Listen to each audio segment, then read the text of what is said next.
Okay, guys, welcome to another B2B Weekly. I'm taking Marti's role for this introduction today. Usually that's what he says, but yeah, it's the first time that we are doing this with Restream. Streaming, Marti doesn't know that, but we are live on Facebook, on YouTube, and on LinkedIn. So yeah, streaming on multiple platforms. And yeah, so basically that's it. Marti, can you tell people? I think we will have people that haven't been on B2B Weekly Live before. So what is this show actually about? Yeah, so this show is just an excuse for you, Nemanja, and I to talk to each other every week and see each other's face. But jokes aside, I think the goal of this show is to really put together a place where people can come in and ask questions about everything that's B2B related, so sales, marketing. We have salespeople, we have marketers, we have founders, CEOs, and it's a place for us to come together, discuss topics, and discuss it from a point of people who are actually doing it, from people who are in the trenches, who are doing it every day.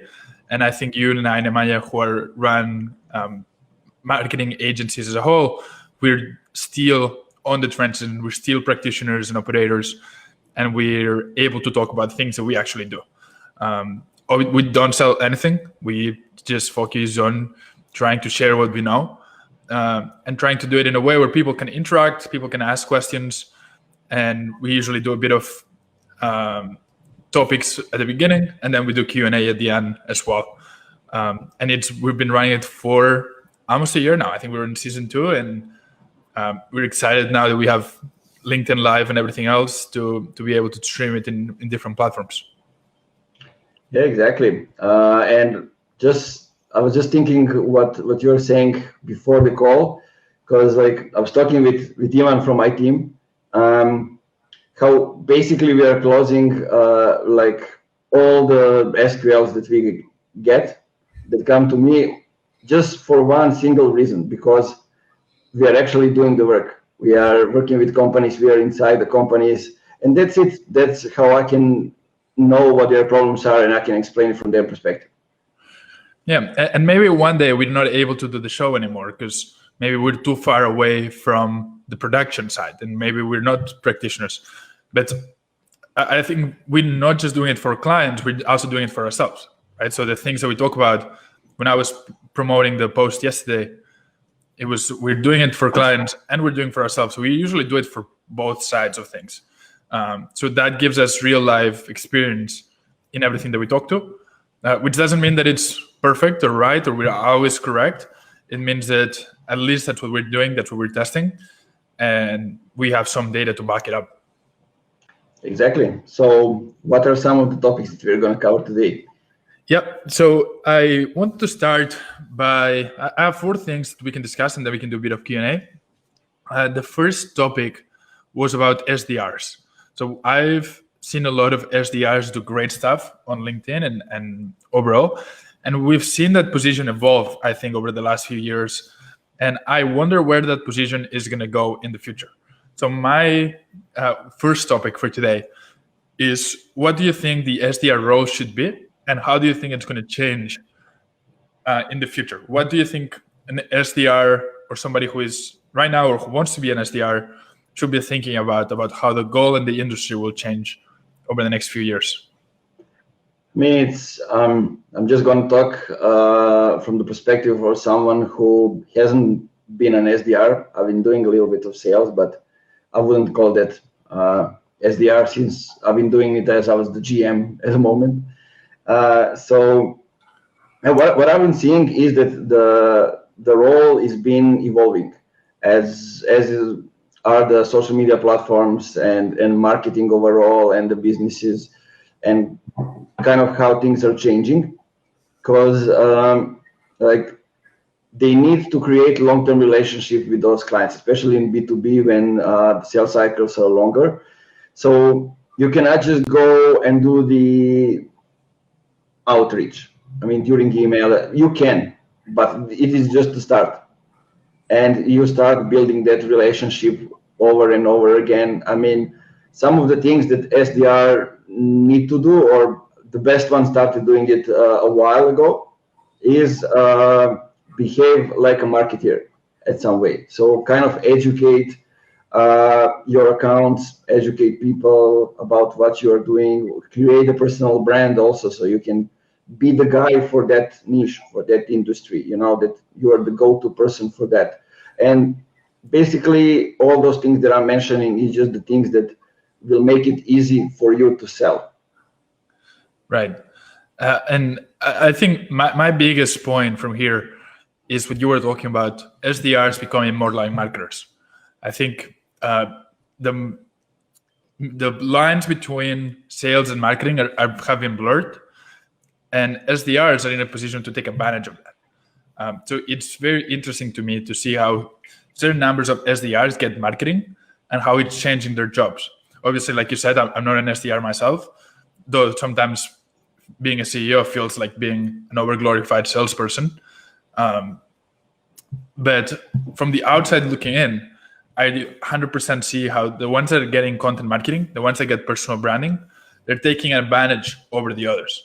Because even when they do the outreach, if you reach out to me on LinkedIn and I check your profile and there's nothing, it looks like a cemetery, I'm not going to reach out because you have no expertise and you don't provide any assurance that you know what you're doing.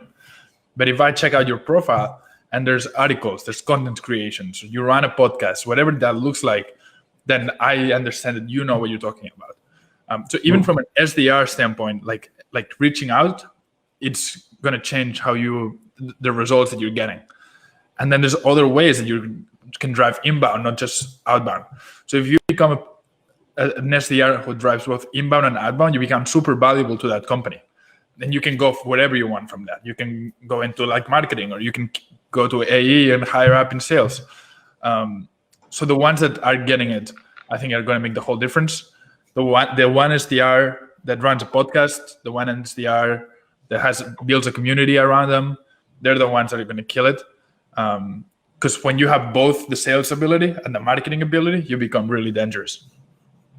Yeah, and it's unfortunate that so little marketing people understand that. But anyway, I think like compared to that, when we look at the marketing side, basically I think for them it's much more important to kind of understand how they can contribute to the revenue, not to kind of go and do what the salesperson people are doing. Because like I want to mention Chris Walker, because he said one thing in the recent podcast, and it is that B2B companies are sales companies. They're not marketing companies. And it makes a huge difference, because if you're sales oriented and you have marketing, then you get marketing to do the sales as well, maybe some different way. And I mean, it's that basic. We need to look at the things from that basic founding perspective so we can see what's going on actually out there. Well, there's nothing more sad than a marketer doing sales, right? Like, that should be a tweet. But yeah, marketing companies would hate it. Yeah. Marketing agencies, sorry. But that said, there's marketers as a whole, they need to be more revenue oriented eventually, right? Like they need to actually deliver some tangible results. Like they cannot just put out a white paper every quarter and think that they're good. Like they actually have to see how they're contributing to revenue and how that their marketing efforts are tied down. Obviously, I'm not looking for an immediate ROI. Like I get that, because that incentivizes sales-oriented behavior. But I am looking for you to at least have the mentality of, we're here to make the company money. Doesn't have to be tomorrow, but we have to build that brand to make company money, which I think salespeople have it. Which leads me to the point of the marketers that get sales, or the salesperson that get marketing, are the ones that are going to win, because you're more versatile and you can take the good side from both ends. Kind of reminds me of basketball. If you are an inside guy that can play on the outside, then you have an advantage, and vice versa. So it's like being open to exploring the other side and not seeing that there's an internal fight in the company, I think gives a big opportunity for people. Yeah, I agree. Something that leads me, now that we're talking about driving leads and driving inbound, what would you tell CEO as a marketer or as a marketing agency? Why you're only able to deliver less leads with content marketing and demand gen versus when you're doing outbound or you're doing some like MQL, SQL lead generation, which is you're going for volume. When you're doing content or demand gen, you're going for less number of leads, but usually more quality. How would you have that conversation with the CEO who's like, you're delivering me 10 leads per month. Why are you not delivering me 100, like syndication or all the other stuff is driving me? So what is my perspective? Am I somebody who is pitching them for some services, or I'm somebody who is employed in the company? Like you're either an employee or you're a marketing consultant, marketing agency who's talking to the CEO and doing that. I think both. It's the same conversation for both. Yeah. So if I'm an agency, so outsider of the company, I'm not getting into that situation. First of all, like if they don't believe in it, I'm not even getting into that conversation. That's the first one. I mean, it all depends on some things. What is their big ask? Is it get a demo? Is it free trials? Is it, I don't know, schedule a call or something else? And I would like to have a chance to kind of go and see do they convert on some of those, or how do demo calls convert? How do free trials convert? How do scheduling calls convert? So let's say then I see if we have material over there to work with something. Like if it's 30% converting on I don't know, on free trials, let's see why they are converting. Who are those people? Where they're coming from? And then I choose one. It doesn't have to be like getting more MQLs. But if I can find one of those three and see, okay, this is working from that in that perspective, and I can have that conversation then with a CEO, because I can explain them exactly what are the differences. Like you have people converting over here this percent. You have here people converting, I don't know, a lower percent than this. And so if we have it, let's look at those that are converting the most, and let's use that. Do a research, see why this is happening, and then kind of go from there. Put the popular expression, put the gasoline on it and go for it. But if I'm the marketer working in the company, I mean, it changes completely the narrative, because it's if you know how things are going, you can do like a couple of things. First is you can try to explain why this can be done better, why this is wrong thing to do, why you need to focus on the content, getting more inbound leads, inbound SQLs, and kind of go into the different ways. Even do it on the side as something that you invest your time and money in it, if you want to prove it, and this is the company that you want to stay to work at. Then you can use CEO's language, so they can understand it, talking about numbers, about the revenue, about, I don't know, if they are developers even talking about solving a specific problem, why this is not solving a problem, it's making the bigger one, those kind of things. And the second thing you can do is, if it doesn't work, you can get out of there. That's basically two things. Yeah, that's always an option. I think the key here is to kind of regroup the KPIs that matter, right? Because if the CEO is telling you, hey, marketing is driving me 10 leads a month, while sales is driving me 100 leads a month, why is the disconnect here?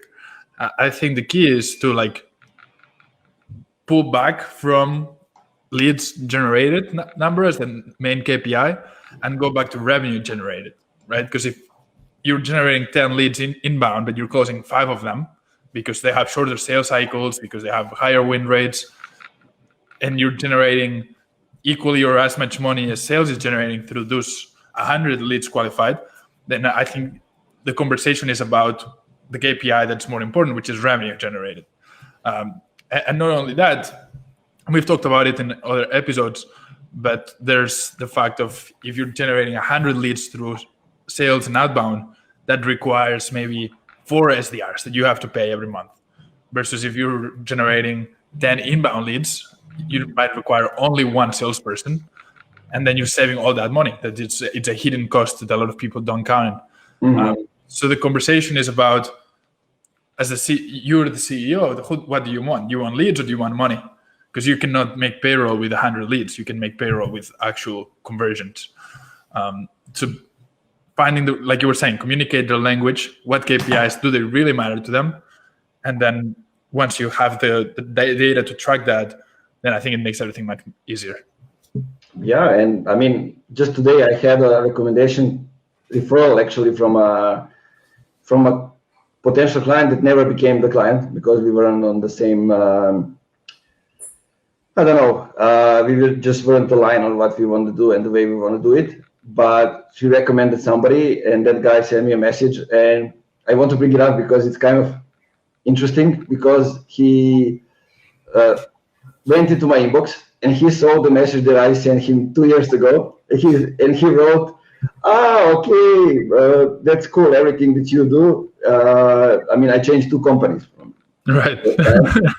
And like, it's okay, we can have a conversation to kind of see, are we aligned? I'm like doing this and that. And like, if you are familiar with the pipe drive and you can generate leads, that's great. Like I said, look, like we are as far from you being our ideal client as possible.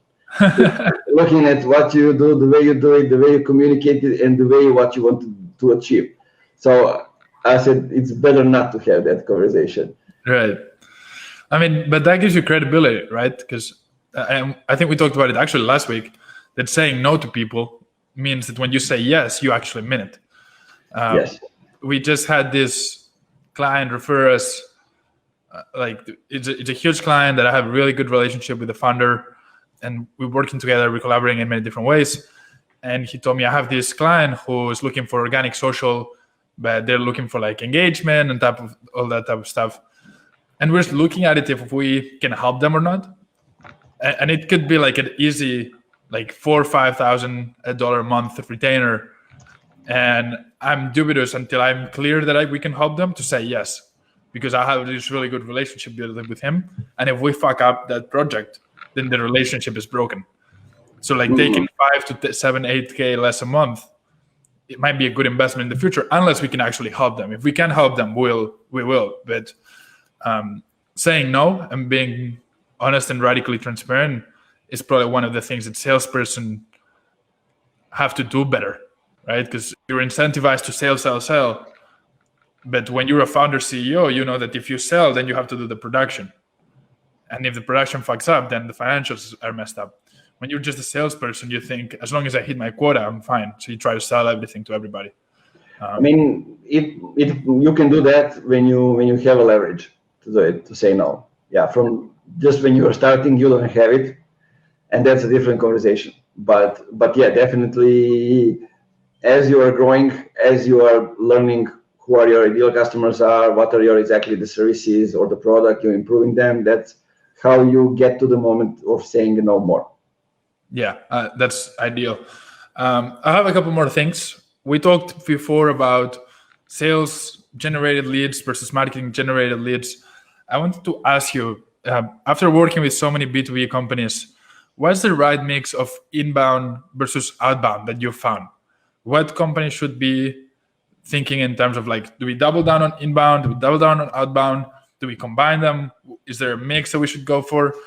Do you have any ratios in mind of what people should be thinking about when it comes to inbound versus outbound? I don't. I wish I have, but I don't. I don't think there are, by the way. I think it's a case-by-case scenario. Yeah, probably. I don't know, but it all depends how the company is structured. You know, that's a big factor. And like we're working with companies that are already there, already making the revenue already growing and growing fast, like most of them. So they already have a formed team. Sometimes they have more salespeople. Sometimes it's more of some other structure, like they have more product people. It all depends. Like not many of them have a huge marketing team. That never happened. So maybe it's one person, or it's like a team of three at best. So that's usually how it goes. And then basically, it's seeing what they can do from that side, what they can do from this side, and if we are the right fit for them. If they want to invest inbound, that's where they go to us. No matter if they're doing outbound or not. But often we got asked to recommend somebody for the outbound as well. So it happens more and more. Then we enter the company, we start working with them. They ask us to recommend somebody for the outreach, and we recommend somebody, and then we start doing both from both sides. But it's not the company who is doing it, so it's not their assets, is somebody from outside. Interesting. Yeah, for us, the reason I asked that question is because we started doing both, right? We have built this content machine that we run based around my personal brand. We're going to introduce company brand in Q2 as well, because that's one of the goals for the year, to not just drive leads from my own personal brand, but to drive from company brand. But we're also working with a partner to do outbound. And I used to be the guy of like just inbound, never outbound. And then I was like, fuck it, I'm going to test it out to see how it works. And it's good. Like, it's not like I used to have this idea of like doing outbound is like cheating and companies should never do outbound. But if you do it right, I think there's an opportunity there. So I think testing it out has changed my mind into what the right mix is. I think companies should do both. There's certain companies that are more oriented for one or the other. So it still has to be on a case-by-case scenario. But if you can do both, why not do that? If you have the economics to do both and the team to do both and resources, it can only help. You just have to do them right. Yeah, I totally agree. There's no reason to do one and not to do the other if you can. But when it comes to building the companies and how you structure your team and everything, this is where it's not like you can do both, you can do this or you can do this, because marketing is there to create an engine for the growth, and sales is here to kind of take it to the next level. That's how it should be. But a lot of companies are making the mistakes of hiring more salespeople, and then they need more leads for those salespeople to call people, and that's how they do it all wrong. Yeah, for us, we're always going to scale through marketing, because I think that's because I'm a marketing-oriented CEO. So we're always going to scale through more content, through more distribution, right? We're going to scale through that. And then we're going to add salespeople to just close it. Like, not really SDRs. We have this partner who kind of is like an SDR outsourced, but we're not going to add SDR people. We're going to add closers. And then and that's how we're going to scale, by driving inbound leads from marketing, maybe having the outbound partner to drive some leads from that, but the majority of leads will come inbound, and then we'll have people who can close, and that's it. So that's where we think we're going to scale, that I think is more effective. Like, one of the things that I like to invest within the next 12 months is somebody who can do like what you guys do, right? Like, we have the content. Can you help us distribute it through Facebook ads and through all that type of stuff? So that's one thing that I love to like invest when we have the resources, because that allows me to not have to hire SDRs, and that makes of my personnel and my team more marketing oriented. But this is super interesting, which kind of leads me to the last topic that I want to run by you today, which is about empathy in marketing. So we've talked about this in like different stages, but I think it's one of the most underrated things that marketers don't get right now. So I wanted to hear your thoughts in terms of like, how should marketers be empathetic and salespeople of their target audience? And what does that look like from a practical standpoint? What does that mean, being empathetic? Because we talk a lot about that, but what specific instances show that you're empathetic with your audience? I mean, it's when you're not just talking, when you're actually showing it in the way you work, in the way you do. You kind of do everything from the customer's perspective. So doing everything and having them in mind. Like, how would they see this copy on the website? How would their experience be when they scroll to the website? How would they feel the navigation on the website? How would they see the ads, the copy, the visuals? Are they too pushy and salesy, or they are actually explaining the problem and giving the value? Oh, that's kind of how I see it, not just faking it, because a lot of people are trying to fake it. Because a lot of people here listening to Gary Vee, because like Gary Vee is actually saying it right, like the best strategy ever is care. It kind of became ridiculous, but actually that's how it is. But a lot of people are mocking it up and trying to kind of twist it and to do it from some perspective that is everything but caring. What would you say if someone tells you that that's going to mean less revenue for my company, or that means that I'm not going to hit quota? What would you say if or that goes against the practices that I've been told as a salesperson or as a marketer that I have to do? I mean, to actually make an impact and make people realize some things, and to get them to the point when they're going to realize that. I mean, this goes to the very basic of the top of the funnel, when people aren't actually they don't know that they have a problem. First of all, not even that you have the solution and that there are other competitors. They don't know they don't know the problem. So you need to change their perspective, and in that way you need to. And when you are changing perspectives, you're polarizing people. Of course, you don't want some of them.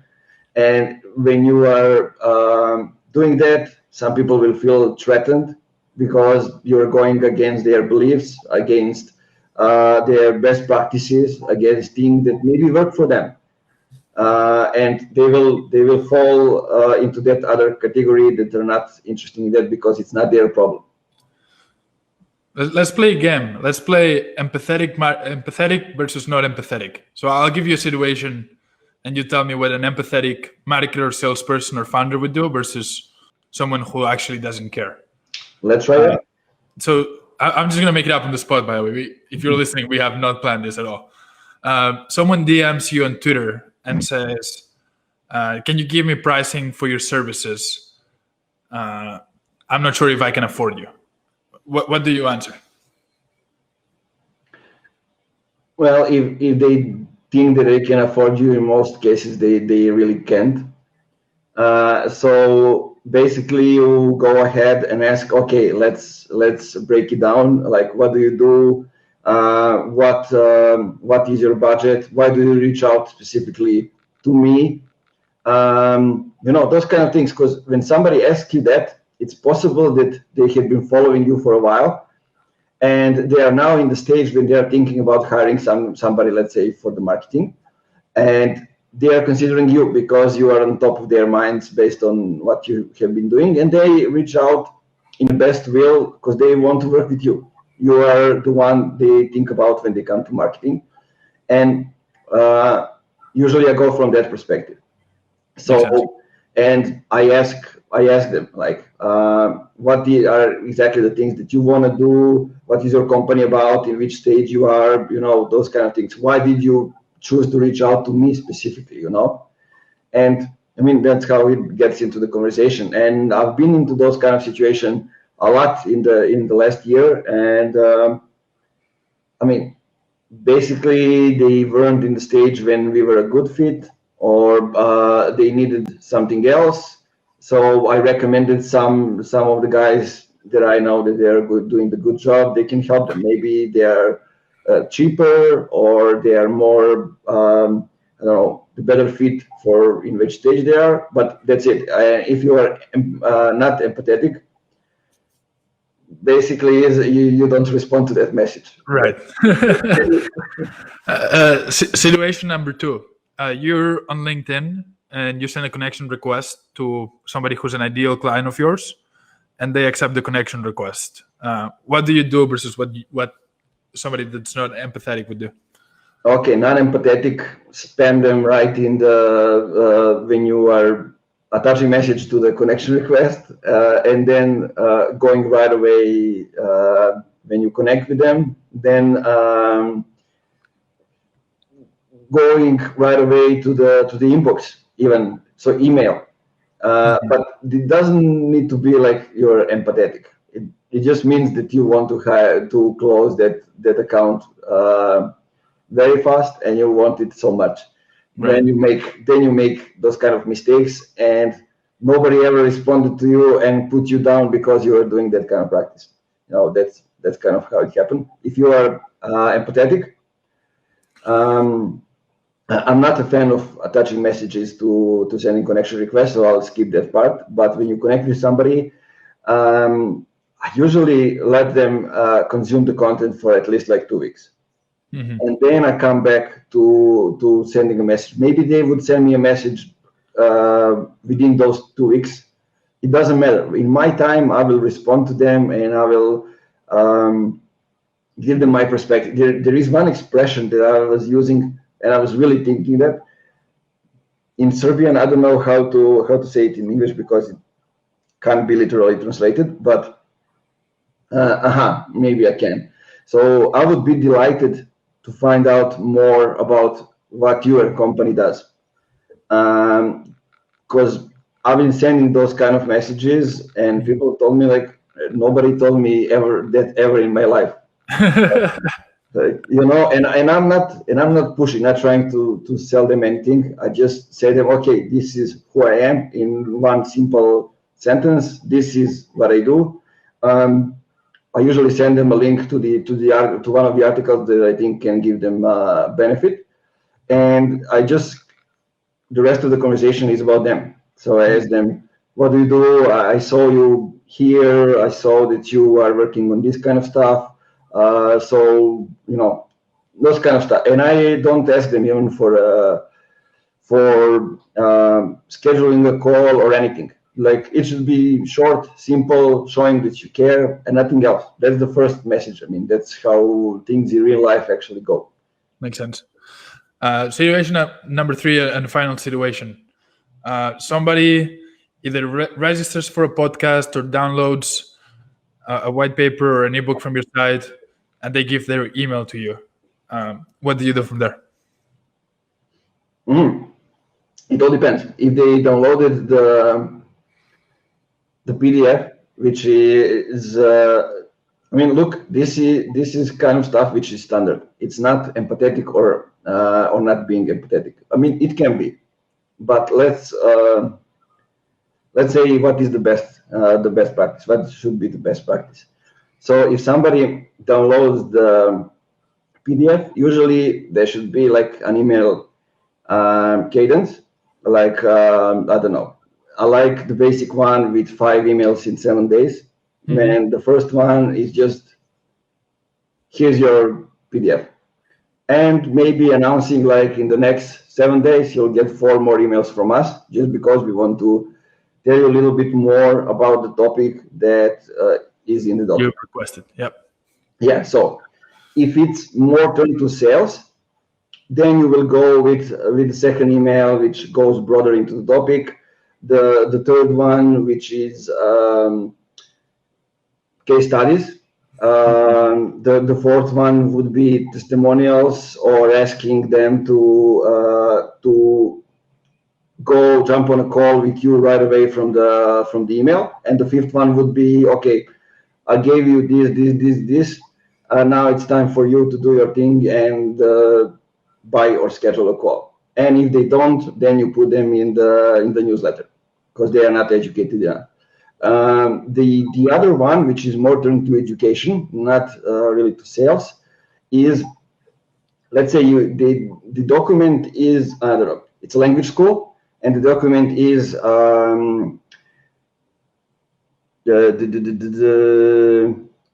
informal verbs in German language, something Right. like that. Yeah. So, and it's a workbook for they can like practice that. And so the first mail is the same. And now the next 3 emails are actually more about first, second, and the third informal verb in German language. Right. Because you give them enough information so they can fill in the workbook and kind of learn. And this is actually an example that we used. And accidentally, I was the one who kind of stopped the third email from going. I was mixing with something, and the third one didn't go. And I mean, people were really downloading it. When I say really, I mean like 5,000 downloads, and they were giving us reviews on Facebook. And one of them wrote, "Everything is great, everything is excellent. Can you just send me the third email because I never got it."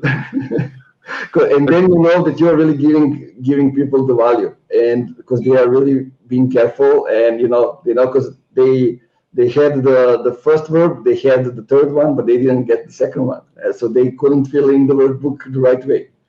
Right, but that's what you want, right? You want your content to be so valuable that your you want to educate them, and here the goal is for them to I don't know what it was, but it can be like they can come to the language school to kind of do a consultation of what they can get enrolled in some languages, or they can use the coupon to kind of, I don't know, get a free class or something like that. Whatever it is, the big ask at the moment. Right, exactly. But yeah, I thought this was interesting, right? We can see the difference between marketers who are audience-centric and consumer-centric versus marketers who want to do what's easy for them or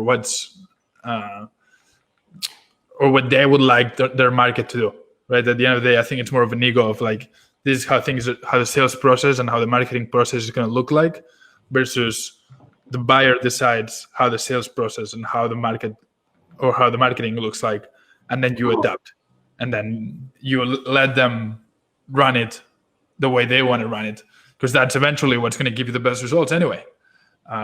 So you might trick some people by not being empathetic and by doing the old school practices, but long term, you're not going to build a sustainable company. I think with that, you have to build a marketing campaign and a sales campaign that focuses on what your buyer wants versus what you would like that your buyer wanted. And I think that's very, very true. A lot of people are like, I know what my customers are, what do they like, what do they love. I'm sure, bro. I'm sure you know. Yeah, for sure. Yeah. And then they're getting all the content and putting paywalls in between. Yeah. I mean, I had situations where like, I don't know, we had a huge, it was a beauty salon or something like that. It wasn't in the time of funky marketing. We don't work with those kind of clients. But when I was working for a different agency, and like people who were coming to the shop were like people who are listening to the folk music. Their idols are folk stars from here. Nothing against those people, but this is actually who they are. And the owner, because she was listening to rock and roll and classic music when she was young, she thought, "Oh, those are my clients," but those are the clients that you wish you have. Right. And it's completely opposite in this case. Yeah, people think, like, I always say this when it comes to content, like, don't let yourself speak for your audience. Like, even when it comes to content, right? A lot of times we say, "Oh, that's not going to resonate." How the fuck do you know? Just put it there, test, and see if it resonates or not. Don't give yourself that it's not going to work. You should believe that everything's going to work if it makes sense. And then if the market says, "Hey, we don't like that," or "This is not the way that we want things to go," then you adapt, right? Like, that's why we don't have long-term contracts. Do we want our clients to be there for 12 months and be locked in? Of course, I would love that as a CEO and as a finance person, to know that I'm going to get paid for 12 months. But I know as a marketer that they don't want that. They want no long-term commitments. They want to feel that they're in control. So we do month to month. Or maybe now we're going to do like 90 days, 30, 90 days. This reminded me of an example. It might be good to say it. I don't know if I will remember it ever later. But while we were doing the job for that client, the idea was to get them some presents, I don't know, something like that, and do sort of a lead generation on Facebook. We were using Messenger bot, and we were using Facebook ads. So actually, what did we do? We just asked ladies, females, a question like, put 2 nails like this, and do you like more red or more blue? And we told them that each answer gets a present. It was true, no lies. And basically, how it works, they just say the comments, and then they get the present via Messenger, and then they start communicating further. We classify them further and see what they like, what they dislike, da, da, da. But the key thing here was that we were watching what's going on. So their husbands were watching football. It was the World Cup, or it was European. I don't know, but Serbia was playing. So that's why I have no idea what was it. But while we wanted to push it while their husbands were watching football, it means that wives are on the phones, on the internet, so on Facebook. So we pushed them through, and we got like 2,000 subscriptions in like 45 minutes. And then it blew up even more. It was like, man, and they were commenting to each other, like, how come you like red? How come you like blue? Those kind of stuff. That's awesome. But yeah, I think overall the point we're making is marketers, salespeople, founders, start listening, stop speaking for your audience, and things are going to go better for you. Like, don't let your ego or what you think be over-indexed what the actual market's telling you. But yeah, this is all the 4 things that I have. I don't know if you have any other topics that you'd like to discuss today, but I thought we covered some quite tactical stuff. Yeah, I think we have some people listening to us. I don't know if it's the right number, because on LinkedIn it's going a few seconds back. But guys, if you have any questions, feel free to drop them in comments or in the chat.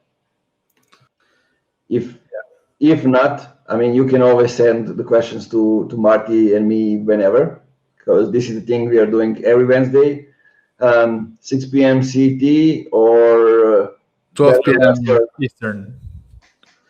Yeah, so anytime, feel free to drop them in comments. I think we're going to try to be more specific like this time, and go into specific things, maybe with specific examples, and you can help us with that. If you are struggling with something, having specific problems, don't know how to handle something related to the marketing, to the content, to anything that we talk about here, feel free to send us message anytime, and we'll be happy to answer. Absolutely. Always a pleasure, Nemanja. Likewise. I'll see you next Wednesday, 12 p.m. Eastern, 6 p.m. Europe time, with more B2B Weekly. You want to finish it like you took away my intro as well? No, that's cool. That's cool. Thank you everyone for listening. We'll see you next time.